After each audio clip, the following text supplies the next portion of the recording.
Bonjour, l'objectif de cette capsule va être de démystifier la nature des mots et la fonction des mots. Ça peut prêter confusion auprès de certaines personnes, donc on va voir qu'est-ce qui les différencie et on va voir quelques exemples pour chacun d'entre eux. Donc, la nature d'un mot va correspondre à la catégorie à laquelle le mot va appartenir. Vous en connaissez déjà probablement plusieurs, donc le nom, le verbe, l'adjectif, etc. Justement, ici, on va retrouver un tableau récapitulatif des différentes natures de mots.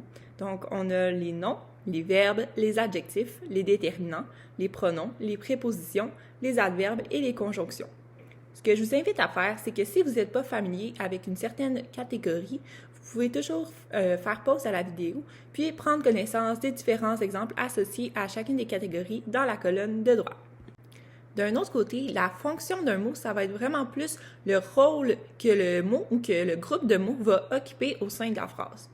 Donc, par exemple, comme fonction, il y a la fonction sujet, la fonction complément direct, complément indirect.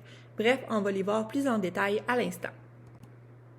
Donc, tout d'abord, la fonction sujet, elle peut être répondue par la question « qui est-ce qui ». En fait, c'est la personne ou la chose qui va faire l'action dans la phrase.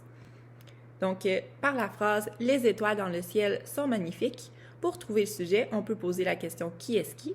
Donc, qui est-ce qui sont magnifiques? Et ici, on a notre réponse, donc les étoiles, qui fait office du sujet.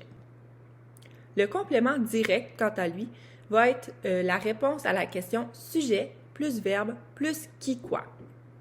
Donc, ici, si j'ai la phrase « il a acheté sa première voiture hier », je reprends mon sujet, donc « il », le verbe « a acheté », et si on parle d'un objet, donc « quoi », il a acheté quoi, et la réponse c'est « sa première voiture ».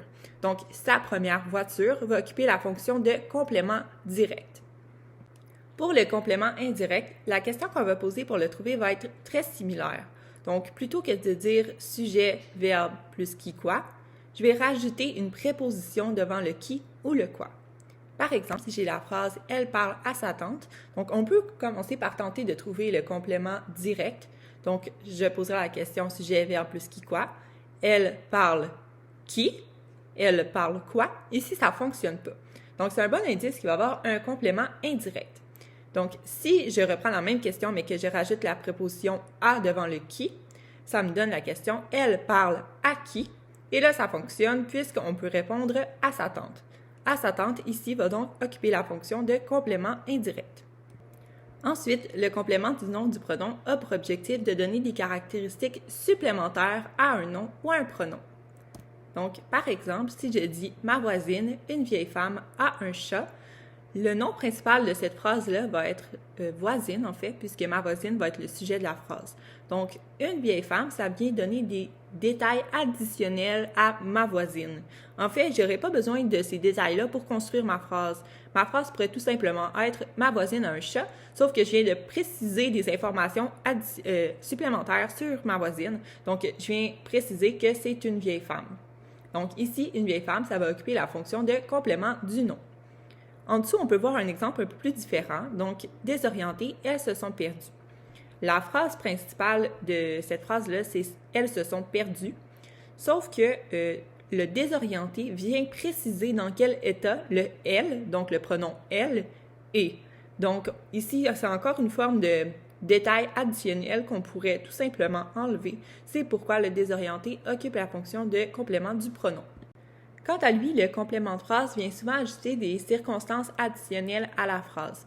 Pour s'assurer qu'on a bien un complément de phrase, on peut soit arriver à l'enlever tout simplement de la phrase ou bien à le déplacer au sein d'elle. Donc, par exemple, si je dis « en raison de son retard, Yves a été renvoyé ». Donc, je peux commencer par enlever le complément de phrase de la phrase. Ça donnerait « Yves a été renvoyé ». Ma phrase fonctionne toujours. Ou bien, je peux le déplacer soit en milieu de phrase ou en fin de phrase. Donc, Yves a été, en raison de son retard, renvoyé, ou bien Yves a été renvoyé en raison de son retard. Ça fonctionne tous les deux, donc on s'est assuré qu'en raison de son retard, c'était bien le complément de phrase. Finalement, l'attribut du sujet ou du complément direct va lui aussi venir donner des caractéristiques, mais cette fois-ci, soit au sujet ou soit au complément direct. Donc, si je commence avec l'attribut du sujet, ce qu'il faut retenir, c'est qu'il va toujours être introduit par un verbe attributif. Le verbe attributif, c'est tous les verbes qui ressemblent au verbe être. Donc, on a sembler, devenir, avoir l'air. Ce sont tous des verbes attributifs. Dans la première phrase, elle semble de mauvaise humeur. De mauvaise humeur, ça va être mon attribut du sujet parce que non seulement ça va venir donner une caractéristique au pronom elle, mais en plus il a été introduit par le verbe attributif sembler. Pour ce qui est de l'attribut du complément direct, donc on peut faire le même exercice que tout à l'heure pour commencer par trouver le complément direct. Donc, il a surpris Eliane à mentir. Je vais poser la question sujet plus verbe plus qui. Donc, il a surpris qui? La réponse c'est Eliane, qui va être le complément direct. Et le à mentir va être l'attribut du complément direct, donc l'attribut d'Eliane, parce qu'il vient donner une caractéristique sur ce que Eliane est en train de faire. Donc, même si on a vu la nature des mots et les fonctions des mots de manière séparée, il faut quand même comprendre que ça forme un tout et qu'on va retrouver les deux au sein d'une phrase. Donc, si je dis « Mon chien est un bon compagnon », on peut commencer par identifier la nature des mots.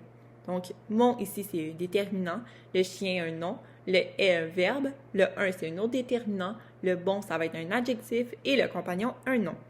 Tandis que le « mon chien », ça va occuper la fonction sujet, puisque lorsque je pose la question « qui est un bon compagnon », donc c'est mon chien qui va occuper la fonction sujet. Et un bon compagnon, ça va être mon complément direct, parce que si je pose la question sujet plus verbe plus qui quoi, donc mon chien est quoi? La réponse c'est un bon compagnon, et donc ça va être mon complément direct. C'est ce qui conclut donc la vidéo. J'espère que j'ai pu vous aider à mieux comprendre les notions de nature des mots et de fonction des mots.